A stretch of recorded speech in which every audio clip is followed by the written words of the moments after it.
आपलं हक्काचं व्यासपीठ विश्व विशाल न्यूज. आपल्या आवडत्या चॅनलला लाईक करा आणि शेअर करा आणि सबस्क्राईब करा. धाराशिवचे खासदार आदरणीय ओमदादा म्हणजे मोठ्या भावासारखंच मला सहकार्य करतात. म्हणजे जे काही लागेल संतोष भाऊ आणि गरड साहेब, संतोष खोचरे साहेब आणि गरड साहेब हे त्यांचे दोन जे पी आहेत, ते म्हणतात शुभम भाऊ तुम्ही एवढं चांगलं काम करतात, आमचं काय तुम्हाला पत्रच लागते ना. म्हणजे वेगवेगळं आपल्या पत्राने जर ते काम 2 महिन्यावर होणार असेल तर साहेबांच्या पत्राने 2 दिवसावर होते. बरोबर. म्हणजे वीरेंद्र कुमार साहेबांसोबत भेटण्याची मुलाखत वगैरे हे सगळं त्यांचं सहकार्य आहे. त्यांनी माझी भेट घालून दिली आणि मला मोठेपणाने सांगायला काहीच अडचण नाही, कारण की त्यांनी 2-2.5 वर्षापासून खूप सहकार्य केलं आहे. कैलास दादांनी सांगितलं का फॅक्टर कसे आरोग्यमंत्री कडून इथे धाराशिव आयुर्वेदिक महाविद्यालयात, जे की जगातलं खूप मोठं आश्चर्य असेल, आयुर्वेदामध्ये एवढे महागडे मॉडर्नचे फॅक्टर आले. कैलास दादा म्हणले मी आंबेडकर साहेबांशी चर्चा करून 100% तुला फॅक्टर देतो म्हणजे देतो. ओमराजे साहेबांनी तर मागच्या 2.5 वर्ष झाली सहकार्य करतात. त्यांचं एवढं सहकार्य आहे की ते जर कॅमेरा सांगितलं तर त्याच्यावरच एक मुलाखत आपल्याला घ्यावी लागेल, इतकं सहकार्य केलं.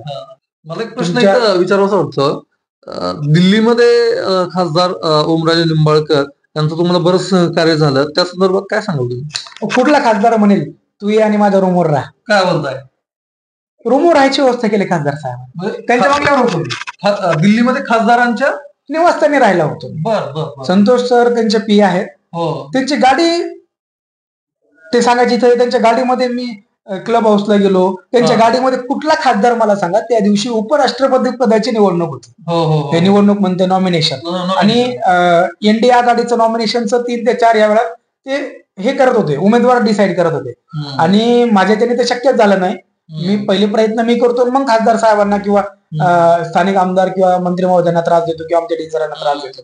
म्हणलो सर माझं दिल्लीत आहे ना, आर्थिक दृष्ट्याही मला परवडणार नाही पुन्हा, तर तुम्हाला विनंती आहे का तुम्ही वीरेंद्र कुमार सरांची वेळ घ्या आपल्या प्रोजेक्ट संदर्भात आणि फॅक्टरच्या आणि मोफिलिया बांधवांना नोकरीत आरक्षणासाठीचे प्रश्न होते.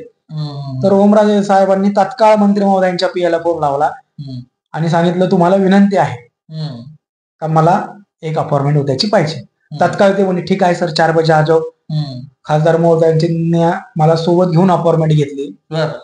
आणि इतकं गडबड चालू असताना संसद भवन तुम्हाला तर माहितच आहे, पार्लमेंट चालू असताना आतमध्ये कोणाला एंट्री नसते खासदार आणि त्यांचे पीए शिवाय. तर ते स्वतः मला घेऊन गेले. माझ्यासाठी त्यांचे 3 तास गेले, माझा आणि माझ्या लहान भावाचा, आणि आमच्या सोबत एक जण होता त्यांचे आधार कार्ड घेतले त्यांनी. आणि त्याच्यावर आहे इथे ठेवले, तुम्हाला दाखवतो मी.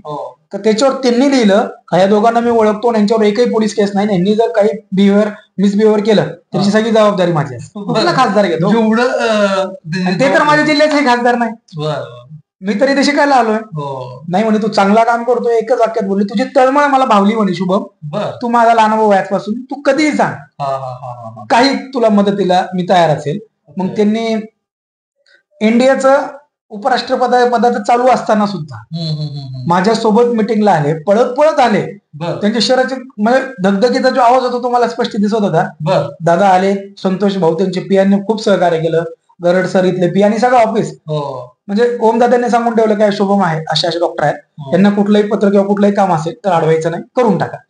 इतकं सहकार्य कोण करते, कुठला खासदार करते? म्हणजे आता मला जे कळते का दादांना जे म्हणतात खूप साधे आहेत, खूप काय आहेत, तर हा साधेपणाच आम्हाला भावला आणि मोठेपणा आहे तुमचं. खरंच ते ओमराजे म्हणजे अवलिया आहे साधेपणाचं, म्हणजे द मॅन विथ सिम्प्लिसिटी मी त्यांना नाव दिलं. खासदार साहेबांचं तुम्हाला एवढं सहकार्य लाभलं म्हणताय, खासदार साहेब तुमचा फोन उचलतात का?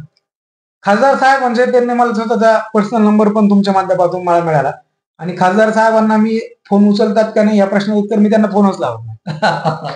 व्हॉट्सअपवर मेसेज टाकतो आणि संतोष भाऊ किंवा गरड सर हे त्यांचे 2 जे पी आहेत त्यांच्यापर्यंत माझं काम होऊन जातं. मग पुन्हा आपल्याला जर ऍक्सेस मिळाले ते दुरुपयोग का करावा? स्वतः त्या दिवशी मला गाडीत घेऊन गेले, पूर्ण फिरवलं, त्यांच्या बंगल्यावर मी राहिला होतो. जेवणाची व्यवस्था त्यांनी आमच्यासोबत, कॉफी दिली मला प्यायला, सत्कार दिली तेवढ्या व्यस्त शेड्यूल मध्ये. स्वतः खासदाराने त्यांच्या पीएने काय गरज त्यांना एक पुष्पगुच्छ आणून मोठ्या मनाने सत्कार केला. आणि पुन्हा सांगितलं शुभम काही लागलं तर सांग. खरंच मी ऑन कॅमेरा माननीय मंत्री महोदयांचे, सगळ्या विभागाच्या आणि खासदार साहेब ओमराजे साहेबांचे, कैलास पाटील साहेबांचे, यांनी ह्या 2 वर्षात खूप सहकार्य केलं, त्यासाठी धन्यवाद. आपलं हक्काचं व्यासपीठ विश्व विशाल न्यूज. आपल्या आवडत्या चॅनलला लाईक करा आणि शेअर करा आणि सबस्क्राईब करा.